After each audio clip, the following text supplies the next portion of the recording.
সকাল পেরিয়ে দুপুর হতে চললো, দুধ বিক্রি করতে গঞ্জে যাবে কখন? হ্যাঁ গো বউ, যাবো। এখন আমাকে দুমুঠো খাবার দাও তো, আর তুমি গরুর দুধটুকু দোয়াই আনো তো।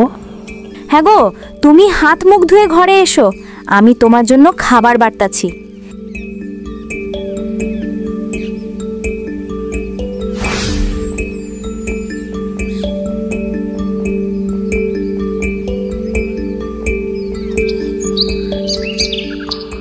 এই নাও দুধটুকু, গঞ্জ নিয়ে বিক্রি করে আসো তো দেখি।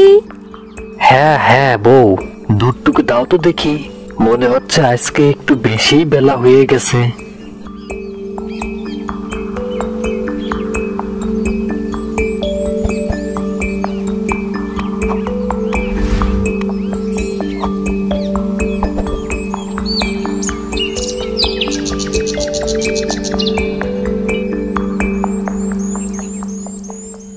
এই এই কি গো শালা বাবু, কেমন আছো? আলহামদুলিল্লাহ, আল্লাহ রাখছে ভালো। তা দুলা ভাই, আপনি কেমন আছেন? আলহামদুলিল্লাহ, আল্লাহর অশেষ রহমতে তোমার বোনকে আর ভাগ্নেদেরকে নিয়ে অনেক ভালোই আছি। তা কি ব্যাপার, তুমি আমাদের বাড়িতে বেড়াতে যাও না? অনেক দিনই তো হয়ে গেছে, আমাদের কথা না হয় না মনে পড়লো। তা তোমার বোনকে কি মনে পড়ে না শালা বাবু? হ্যাঁ দুলা ভাই, আপনি যে কি বলেন, আপনাদের কথা মনে না পড়ে কি আর উপায় আছে? আপনি আমার সকল বিপদ আপদেই আমার পাশে থাকেন সব সময়। দুলা ভাই, কি আর বলবো, এ বছরের আবহাওয়া তো অনেক খারাপই গেল। বৃষ্টিপাতও হলো না, ধানের খেতে প্রতিদিনই সেচের পানি দিতেই হচ্ছে। এতগুলো জমিতে পানি দিতে দিতেই আমার দেরি শেষ হয়ে যায় ওখানেই, যার কারণে কোথাও বেড়াতে যেতে পারে না দুলা ভাই। শুনলাম এবছর তোমার ফসল মাঠে সেরা ফলেছে নাকি? হ্যাঁ দুলা ভাই, আল্লাহর বরকতে আমার ক্ষেতের ধান এবছর অনেক ভালোই ফলেছে। তা শালা বাবু, হেমন্তকাল তো চলেই এলো, তা নবান্ন উৎসব করবে কবে? হ্যাঁ দুলা ভাই, ধান তো কাটা এখনো শেষ হয় নাই। ধানগুলো কেটে শেষ করি, তারপরে নবান্নের উৎসব করব। শালা বাবু, যাবো কিছুক্ষণের জন্য মুক্তারপুর, ওখানে কিছু লোকের কাছে কিছু টাকা পাওয়া যাবে। শালা বাবু, তোমার বোনকে দেখে এসো, সে কেমন আছে। আমি এখন যাই শালা বাবু, আমার যে ফিরে আসতে হবে আবার। আচ্ছা দুলা ভাই, ঠিক আছে।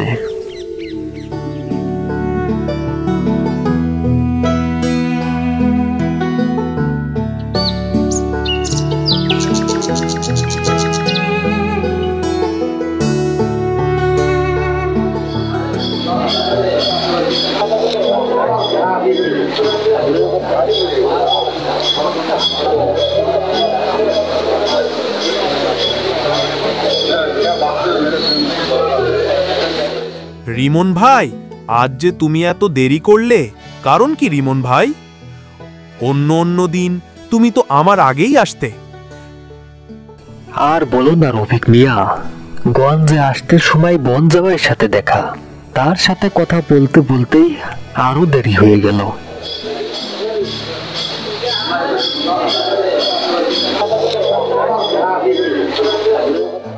আরে কি সুন্দর নাদুস নুদুস হাঁস, দেখলে যেন জিভে জল চলে এলো।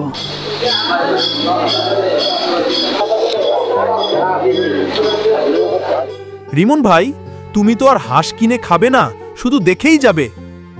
না রে ভাই রফিক, হাঁস এবার কিনা লাগবে নেই, যা দেখতাছে।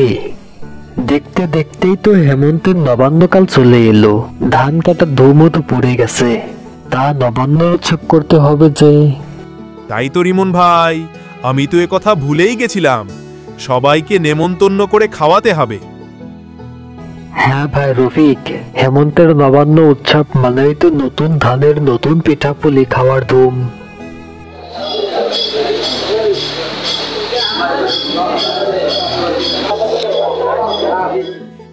এই যে ভাতিজা, আমার কাছ থেকে দুধ নিয়ে যাও। না চাচা, আমি তোমার কাছ থেকে দুধ নিব না।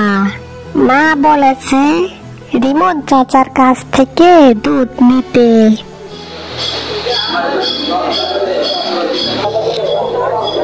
চাচা, আমাকে 2 লিটার দুধ দাও তো। হ্যাঁ হ্যাঁ ভাতিজা, এই তো দিচ্ছি। ভাতিজা, এই এই নাও দুধ।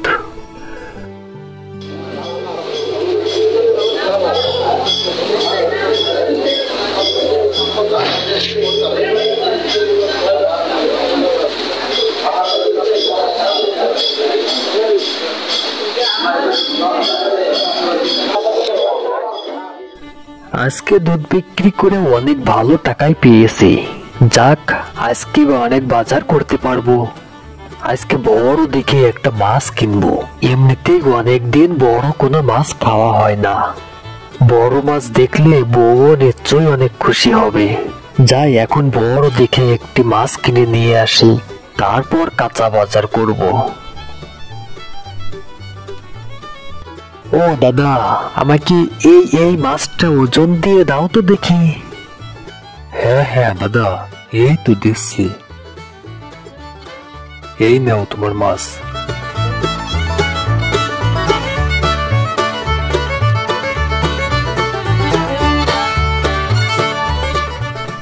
আজকে দুধ বিক্রি করে অনেক টাকারে বাজার সদাই করতে পারলাম। প্রতিদিনই যদি এরকম দামে দুধ বিক্রি করতে পারতাম, তাহলে আমার আর এত কষ্ট করে দিন কাটাতে হতো না।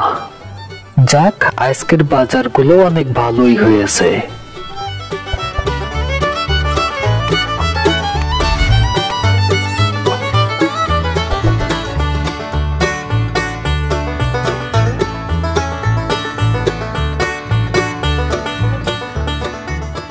বউ, এই দেখো, আজকে অনেক বাজার করে এনেছি।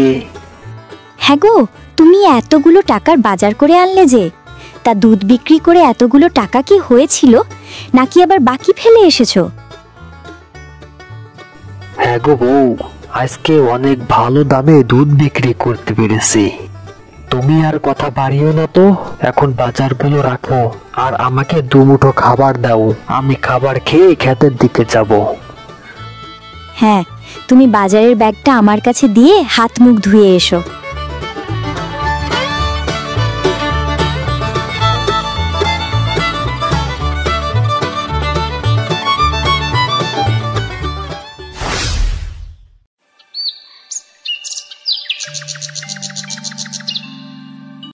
এই এই যে রিমন মিয়া, তাও দিকে কোথায় চললে?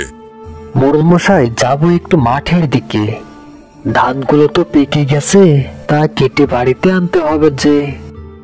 তা রিমন মিয়া, জনপ্রতিনিধি হিসাবে আমি এলাকার সবাইকেই এবছর নবান্নের নেমন্তন্ন খায়াবো। তা তুমি আগামী শুক্রবার দুপুরে আমার বাড়িতে যাবে, তোমার দাওয়াত রইল। জি আজ্ঞে মোড়ল মশাই। এই রেমন মিয়া, ভুলে যেও না কিন্তু আগামী শুক্রবার।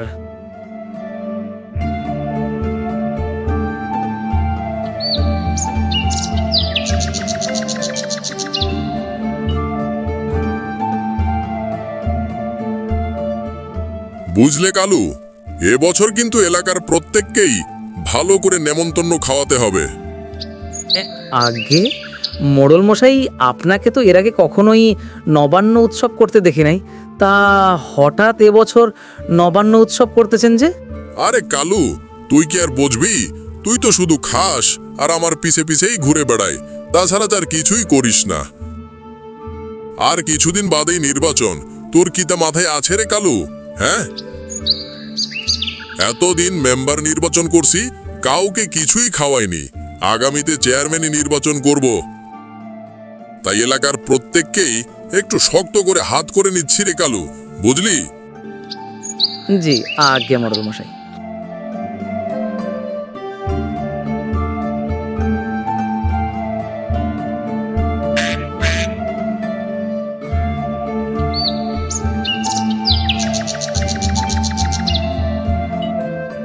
এই এই কাশেম মিয়া যে, তা মাথায় করে এই হাঁসগুলো কোথায় নিয়ে যাচ্ছ? হ্যাঁ, আগে মোড়ল মশাই, হাঁসগুলো নিয়ে যাচ্ছে একটু গঞ্জের দিকে।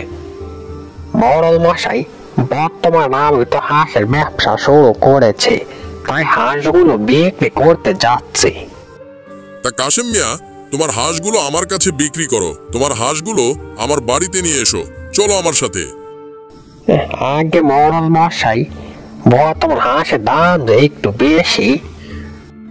এই কাশেম মিয়া, তুমি দাম নিয়ে চিন্তা করো না, আমি তোমাকে ন্যায্য দামই দিব। তুমি আমার সাথে এসো।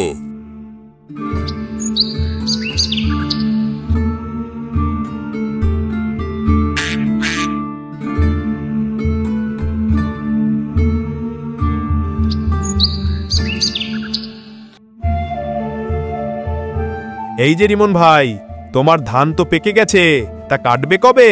হ্যাঁ হ্যাঁ ভাই রফিক, ভাবতেছি তো আগামীকালে ধানগুলো কেটে ফেলবো। তা তোমার যদি কোনো কাজ না থাকে তাহলে আমার ধানগুলো কেটে দাও রফিক মিয়া।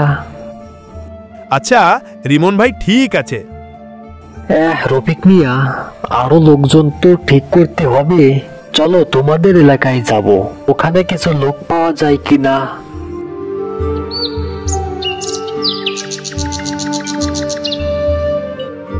রিমন ভাই, তোমার ধান কিন্তু এবছর সোনার মতো ফলেছে। আল্লাহ দিছে আমায় রফিক মিয়া পরাণ ভরে, সবই আল্লাহর বরকত।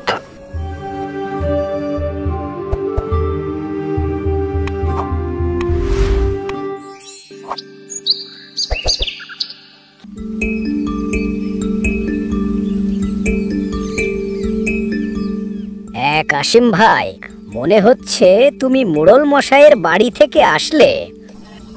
আরে লাল বলতো যে, হ্যাঁ মোড়ল মশাইয়ের বাড়ি থেকে আসলাম। তা মোড়ল মশাইয়ের বাড়িতে কারো নামে কোনো বিচার করতে গিয়েছিলে নাকি? আরে না রে লালপু, মোড়ল মশাইয়ের কাছে 10টা হাঁস বিক্রি করে আসলাম আজকে। তা মোড়ল মশাইয়ের বাড়ি হাঁসগুলো দিতে গিয়েছিলাম। লালটু বলতো, তোমরা তাহলে থাকো, আমি গেলাম, আমার আবার অনেক কাজ পড়ে আছে।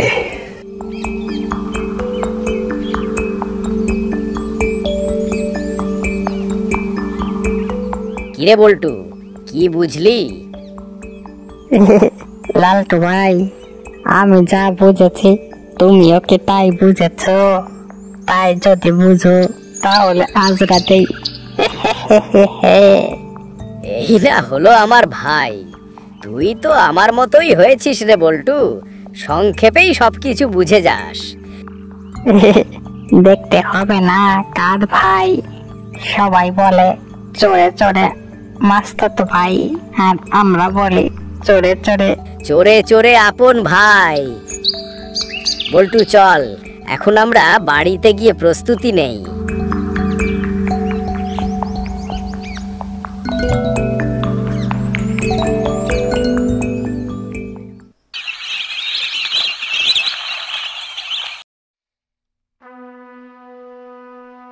ওগো বউ, আগামীকাল ধান কাটার জন্য কিছু লোক ঠিক করেছি। ওরা আমাদের ধান কাটবে। সকাল সকাল নাস্তার ব্যবস্থা করো। আচ্ছা ঠিক আছে, তুমি এ নিয়ে কোনো চিন্তা করো না। ওগো, আজকে বিকালে রবিনের মার ছাগল চুরি হয়ে গেছে। তা বলি কি রাতের বেলায় গরুটির দিকে একটু বেশি খেয়াল রাখতে হবে। চোর পাতের উৎপাত যে হঠাৎ করে কেন বেড়ে গেল। এখন তো অনেক চিন্তাই ফেলে দিলে বউ, গরুটার জন্যই তো আমাদের সংসারটা টিকে আছে। বউ, আমি বলি কি, আমি এখন ঘুমিয়ে পড়ি, তুমি কিছুক্ষণ জেগে থাকো, তারপরে আমি জেগে গরুটা পাহারা দিব, তখন তুমি ঘুমিও। হ্যাঁ আচ্ছা ঠিক আছে, ওগো তুমি এখন ঘুমিয়ে যাও।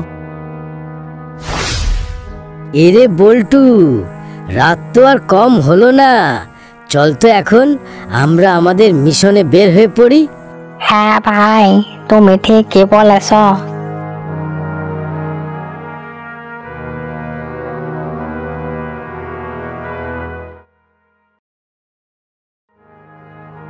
কিরে বল্টু, দেওয়াল টপকাতে পারবি তো? হ্যাঁ, নাকি আবার পড়ে যাবি? ভাই, আমি তো কখনোই দেওয়াল টপকাই নাই, আজই প্রথম দেওয়াল টপকাবো। আমার মন তো বলে আমি পারবো। তাহলে চল দেওয়ালটা টপকে ভিতরে ঢুকে পড়ি। কিরে বল্টু, আমরা তো অবশেষে মোড়লের বাড়িতে ঢুকেই পড়লাম। এখন চল চারিদিকে ভালো করে খুঁজে দেখতে হবে কি কি আছে নেওয়ার মতো? হ্যাঁ হ্যাঁ ভাই, চলো। এখন বেশি দেরি করা আমাদের উচিত হবে না। বেশি দেরি করলে আবার ধরা পড়ার সম্ভাবনা থাকতে পারে।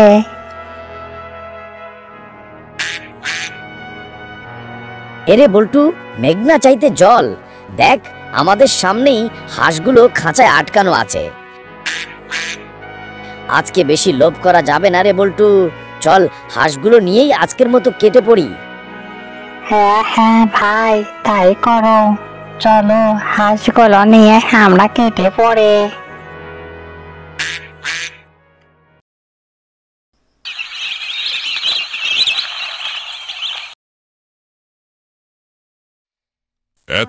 এতগুলো লোক থাকতে আমার বাড়িতে চুরি হয় কি করে? হ্যাঁ, নাকি আবার তোদের ভেতর থেকে কেউ চুরিটা করছিস? সত্যি করে বল। আগে ছিছি মোড়ল মশাই, এ আপনি কি কথা বলছেন? আপনার বাড়ির নুন পানি খেয়ে আমরা আপনার বাড়িতেই চুরি করব? তোরা যদি কেউ এই চুরি না করিস, তাহলে তোরা থাকতে আমার বাড়িতে চুরি হয় কি করে? হ্যাঁ, আগে মডল মশাই সারাদিন এত খাটাখাটনি করে শরীরটা রাতে একদম ছেড়ে দেয় মডল মশাই, তাই একটু বেশিই ঘুম হয়। চোর বেটা যে কখন এসেছিল তাই একদমই আলা পাইনি মডল মশাই। যদি আলা পেতাম তাহলে চোর বেটাকে ধরেই ফেলতাম। আর দারোয়ান সাহেব, তুমি কি করছিলে? হ্যাঁ, তুমি কি রাতে ঠিক করে পাহারা দাও নাকি আবার ঘুমিয়ে থাকো? হ্যাঁ, আগে মোড়ল মশাই, চোর বেটা বাড়ির সামনের গেট দিয়ে প্রবেশ করেনি, এটা আমি নিশ্চিত করে বলতে পারি, কারণ সারা রাত জেগে আমি গেটের সামনে পাহারা দিচ্ছিলাম মোড়ল মশাই। চোর বেটা নিশ্চয়ই আপনার বাড়ির পেছনের দেয়াল টপকে ঢুকেছে। হ্যাঁ দারোয়ান সাহেব, মনে হচ্ছে তুমি ঠিক কথাই বলেছ। চোর বেটা নিশ্চয়ই পিছনের দেওয়ার টুপকে আমার বাড়িতে ঢুকেছিল। এখন শোনো সবাই, আজ থেকে দিনে ও রাতে চোখ কান খোলা রাখবে। আগামীতে কোনো চোর যেন আমার বাড়িতে প্রবেশ করতে না পারে। আগামীতে আমার বাড়িতে যদি কোনো কিছু চুরি হয়, তাহলে তোমাদের মাইনে থেকে চুরির সমস্ত ক্ষতিপূরণ কেটে নেওয়া হবে।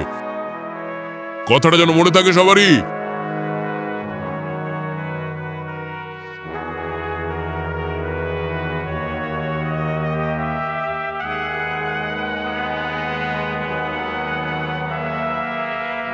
কি রে বল্টু, আজকে আমরা রিমন মিয়ার বাড়িতে আসলাম কেন বলদি? বড় ভাই, আপনি তো আমাকে কিছুই বলেন নাই। আর না বললে আমি জানবই বা কি করে বড় ভাই। তাহলে শোন বল্টু, আজকে আমরা রিমন মিয়ার গরুটা চুরি করব। ছোটখাটো জিনিসপাতি চুরি করে আমাদের আর পোষাচ্ছে না রে, বুঝলি? ওই হাঁস মুরগি চুরি করলে আমাদেরকে ছ্যাঁচড়াচোর মনে হয়, বুঝলি তো পল্টু? বড় ভাই, তুমি তো একদম আমার মনের কথাই বলেছো। বড় ভাই, চলো আমরা এখনই রিমন মিয়ার গরুটা চুরি করে নিয়ে আসি। এই এই গবেট, দাঁড়া, আগে দেখে আয় তো রিমন মিয়াও তার বউ ঘুমিয়েছে কিনা। যা।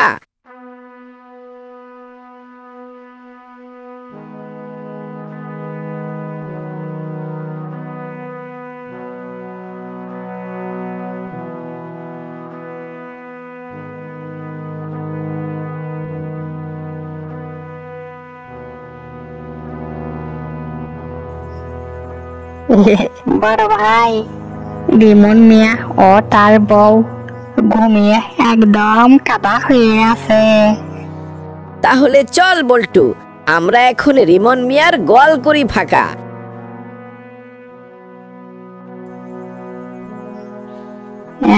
বড় ভাই, কত বড় দুধ এলাকায়। এটা বিক্রি করতে পারলেই তো একটা না অন্তত 6 মাস আর আমাদের চুরি করতে হবে না। এই বল্টু চুপ থাক, তা না হলে যে গেরেস্তারা বুঝে ফেলবে আমরা এখানে এসেছি।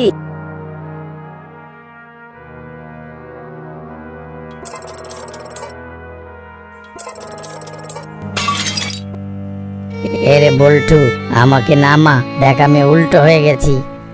বড় ভাই, তুমি আমাকে নামাও, দেখো আমি উল্টো হয়ে ঝুলতেছি। আমি বুঝেছি রে বল্টু, আমরা বুঝে এবার ধরা পড়ে গেলাম। আমাদের আর রক্ষা নেই রে বল্টু। হ্যাঁ বড় ভাই, আগে তোমাকে বলছিলাম চুরি করা ছেড়ে দাও, তুমি তো ছাড়লে না। অবশেষে আমাকে ও চুরি বিদ্যা শেখালে। তুমি আমার ভাই নামে কলঙ্ক। আমি একবার শুধু এখান থেকে ছাড়া পাই, আমি আর তোমার সাথে থাকবো না। হ্যাঁ, এখন আমার কি হবে? কালকেই তো আমাদেরকে মোড়ল মশাইয়ের কাছে বেঁধে নিয়ে যাবে। এমনিতেই মোড়ল মশাই যে রাগী মানুষ, না জানি আমাদের সাথে কি করে।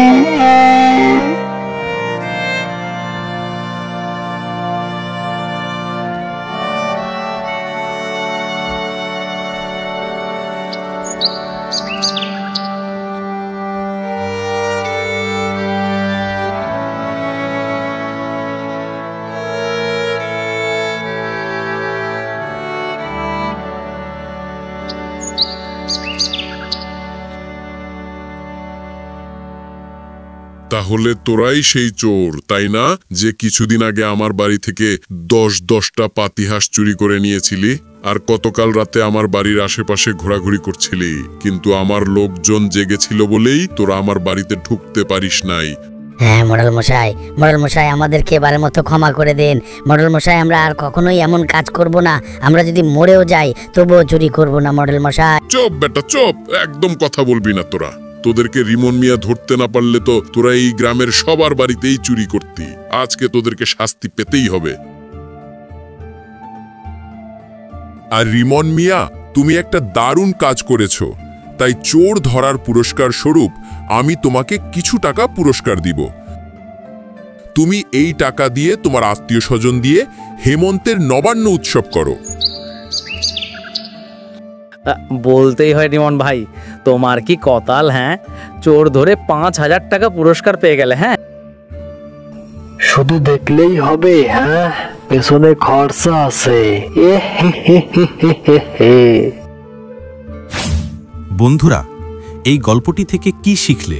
এই গল্পটি থেকে শেখা গেল, আমরা যখন আমাদের চলাফেরার সাথী বা বন্ধু নির্বাচন করব, তখন বন্ধুর চারিত্রিক গুণাবলী জেনে তাকে বন্ধু নির্বাচন করব।